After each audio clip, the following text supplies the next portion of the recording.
I think we've gotten to the awards portion of this show, haven't we? Yeah. Okay. The one award we're going to talk about, like the big one, is AL MVP. This is per FanDuel. Julio's at plus 1,000. He is tied with Corey Seager and Yordan Alvarez. The guys ahead of him are the two Yankees. It's Aaron Judge and Juan Soto. Man, Julio at plus 1,000 for MVP. You got to like those odds. You like it, and you just look at like this group that he's stacked with. So Corey Seager's not going to be 100% to start there. Is he starting on the opening day roster, by the way, for the Rangers? Because I know he just got back into Cactus League games like this week. I think it's going to be close. Regardless, yeah, he is injury prone, and he may not start the year healthy. We'll see. So Corey Seager and Aaron Judge are the two main competitors here, but both have injury issues. And I thought we had a really good conversation on our Tuesday show with Jason Churchill about this. So like Seager and Judge would be, if they're both completely healthy, would probably have a like half step ahead of Julio based off name recognition, market, market actually. And Corey Seager was pretty unbelievable last year. So you got to give him that.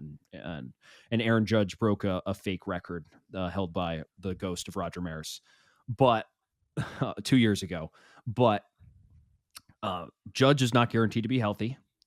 Seager's not guaranteed to be healthy, especially if Judge is going to be playing a lot of center field. Like that's not something he's gonna hold up well in as he ages into his 30s and he's trying to carry around all that weight. It's not a healthy combination. It's the reason why Giancarlo Stanton only DHs now, because that's how it ages poorly.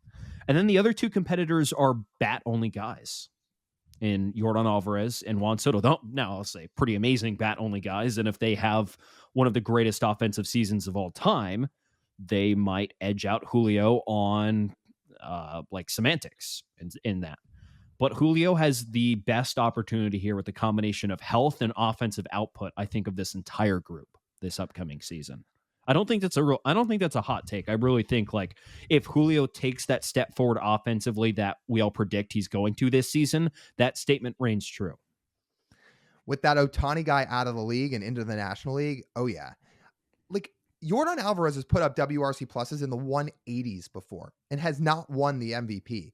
It takes something truly remarkable for a designated hitter to win the MVP. It can happen, but it's going to take something remarkable. Soto's basically in that same category, like you said. Yes, he plays the field, and he might have a better chance than Yordan with the whole Yankees thing. And just again, like the amount he walks, and he's a little bit more of a name brand than Yordan is. So maybe Soto has a better chance, but you're right about Julio.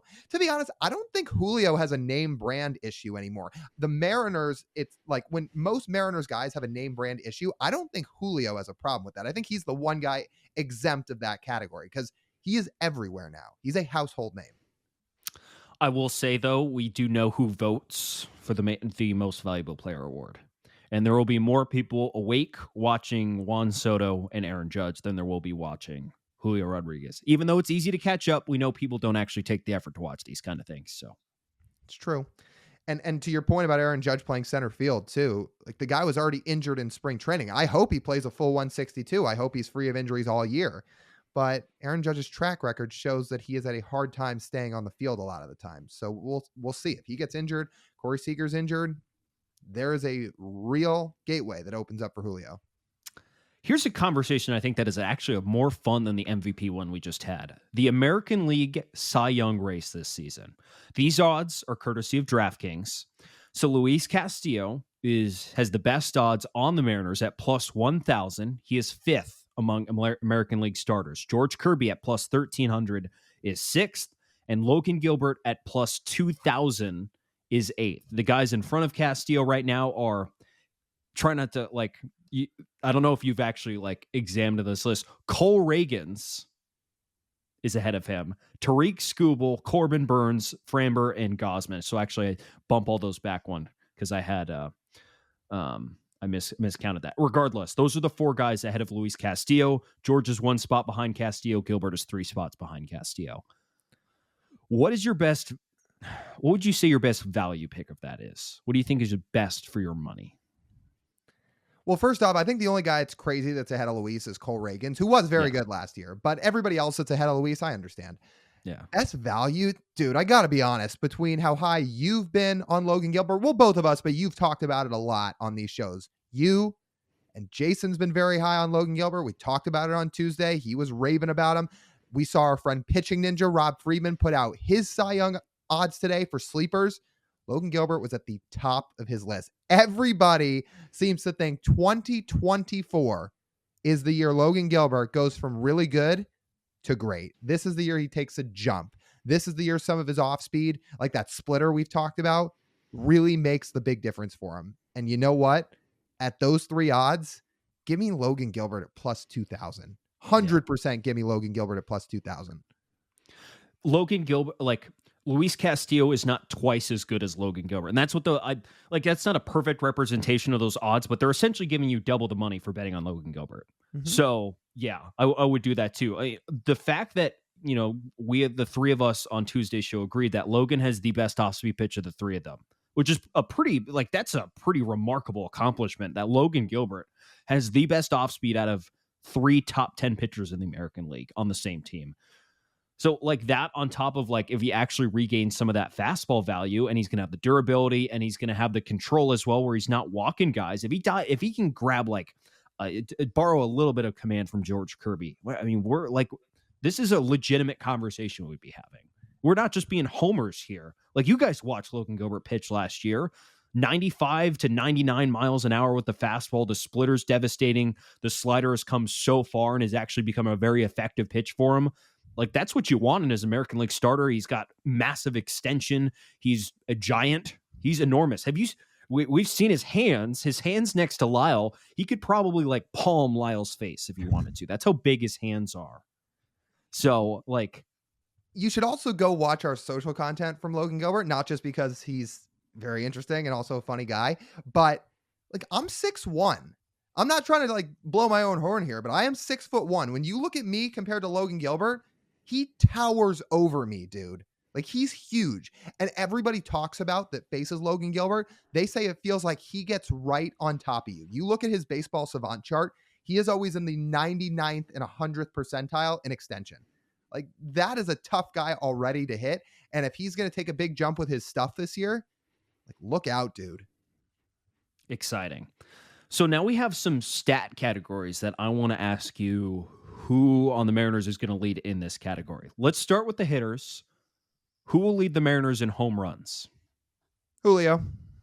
That's a pretty easy one. That one's so, yeah. I was going to say, we can kind of rip through these if you want, just because they're stolen bases. Yeah. Also Julio. Yeah. There's honestly not even anyone that close, but yeah, Julio. Okay, then let's do this. Who's going to be second? Luke Raley? Is he going to get on base enough? I'd say probably Polanco. Maybe Polanco. Does he steal that one? There's not many base stealers on the Mariners team, to be honest. No, there's not. The outfielders are the fast guys, but Julio's the only 3 of the outfielders who's actually a true base running threat. Mm-hmm. For base stealing. Mitch isn't going to steal. Dom's not going to steal. Probably Polanco. Oh, Demo, dude. Yeah, he plays enough. If he might. Demo can swipe 20 bags. If he plays enough. Yeah. So okay, that's an interesting. I would say Haggerty, but he's not on the big league roster on the IL right now. We hope Sam gets better, but he's not going to be playing to start the season. Okay, doubles. I had Jorge Polanco for this. Yeah, I did too. It's to be close with him and Julio, but Polanco had a 40 double season in 2019, so that's he's got the gap to gap power. So if he's not going to hit a bunch over the wall, I think Julio's going to hit too many over the wall to rack up those doubles. Probably. Next one we've got is walks. I'm curious if we'll have the same answer for this. JP. Yeah, we're 4 for 4 on this. I also have JP for walks. Judging that he led the entire league last year, I'm gonna take a safe guess that he'll also lead his team as well. And then strikeouts. I said Cal. How about you? Yeah, Cal. So I want to say by strikeouts, just strikeouts total, Cal. Strikeout rate, there may be guys higher than Cal Raleigh. It'll be Raley. Or unfortunately, maybe Demo. So out of the full timers, it will probably be Raley, and then mostly full timers, and then out of the part timers, it'll be Demo. Yeah. Congratulations. Yeah. Well, he's still gonna have a 2020 season with 3 WAR, so it's fine. It's all right. He has the 271st best swing in baseball. Well, it doesn't matter if you go 2020 with 3 WAR like he's going to. That's true. That's true. Doesn't matter. Doesn't matter how you do it. Just matters you get it done. It's true. All right, we've got 2 pitching totals on here for you. Who will lead the team in strikeouts? Luis Castillo. Okay, good. We went different on this one. I said Logan Gilbert. Okay. I mean, neither's a wrong answer, I don't think. I think it could be either of those guys, but Probably will boil down to who pitches more innings. yeah, agreed. Yeah. It'll be close. And then innings. We kind of said it earlier, but George Kirby. Yeah, it's going to be George Kirby. Mm-hmm. Didn't have to think too much about that one. Yeah. If you guys have listening or watching, if you guys have different predictions for these totals, like drop in the comments, tell us who you have. We want to hear.